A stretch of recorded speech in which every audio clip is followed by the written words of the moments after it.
So good evening, everybody. I'm Malcolm Keefe, president of the Graphic Communication Education Association, and I'm delighted tonight to welcome in Dan Casey and a couple of his students from the Columbia Montour Area Vocational Technical School. And if I butchered that, Dan, please correct me. Oh, there you did well.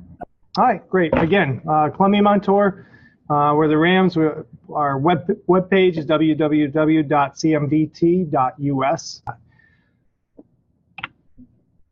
So in 2015, we added some wide format, and that really improved our recruitment for students.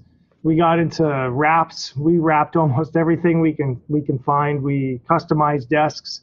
Got into perforated window films, floor graphics, wall graphics, static cling. Started seeing a lot more graphics within the school, and it started building excitement within the building, and students were interested again in what we were doing. So in 2016, we changed our name.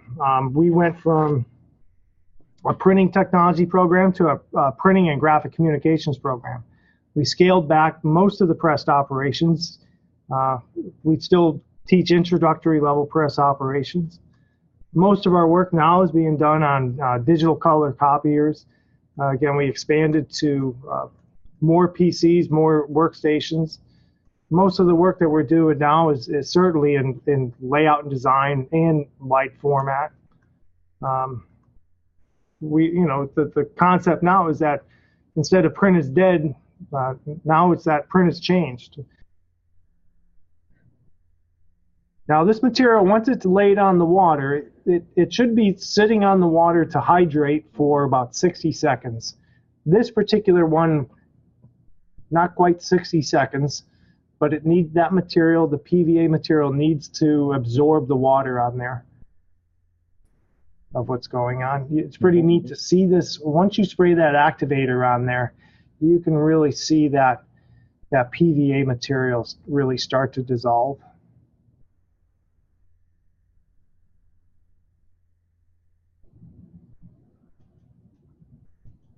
I'm guessing that this takes a lot of technique. It's all technique. It's all first few times you do it, it doesn't turn out great. Everything. We're going to show you the first dip we ever made. Okay. And it's an interesting sight, but you can see that snake skin is it's on the light switch cover. We have lots of license plate material that we've worked with license plate material.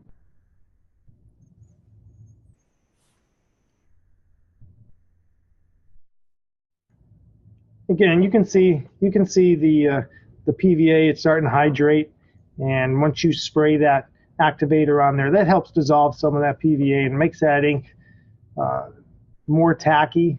So this here is a picture frame that she's going to dip through there, and the activator just helps the ink stick to the product that's going through it.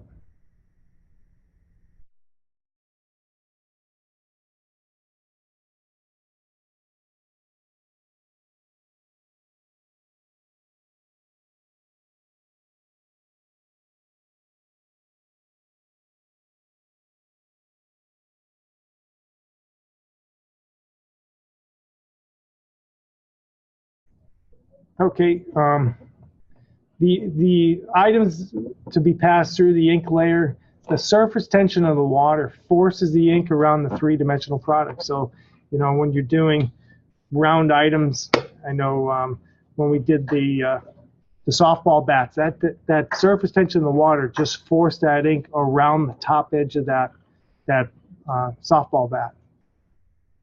The remaining ink on the surface gets agitated, so it gets forced away from your product. Hopefully, most of the time it goes to the side of the container that you're dipping in. And once you can get that ink separated out from the middle of the pool of water, we pull the product out, and at that point we rinse it off with water. All right, so this is our first experiment with our self-printed HydroGraphic. we found a company that sold 8.5 by 11-inch sheets of PVA material. And oddly enough, you can print this on a home inkjet printer if you have a pigment-based ink going through your inkjet. But all the same steps as far as prepping the material, taping the edges, making it a stable base, hydration activator, everything having to do with the commercially available HydroDip, it still is relevant with the homemade product as well.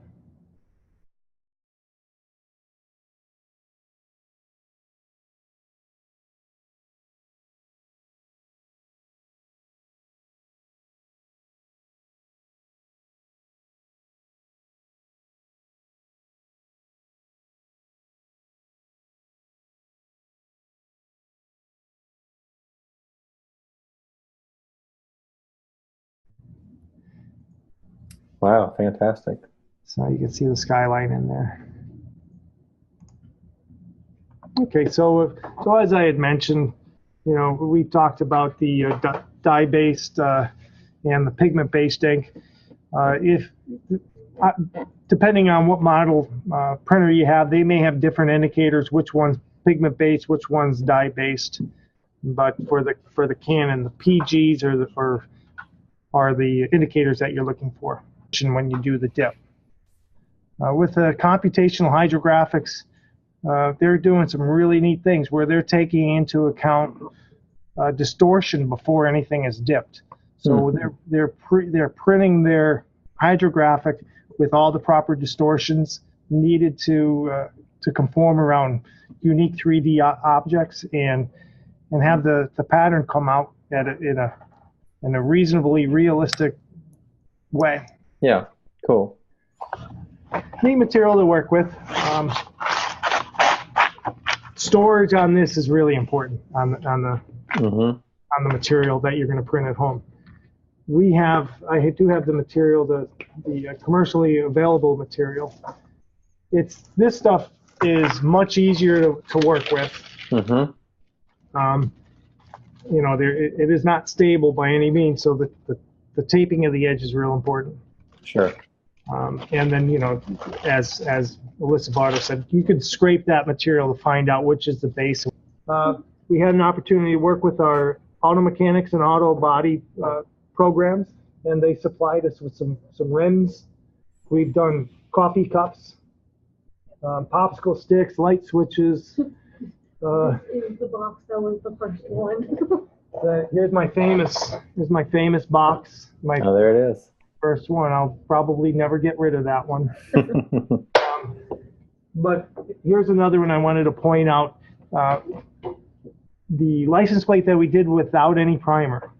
You can see that the PVA material is separating off of the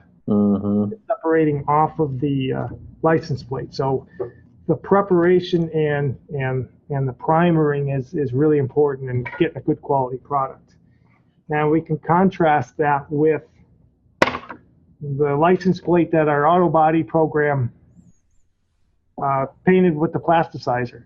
And it's adhered extremely well to the license plate, and it looks phenomenal.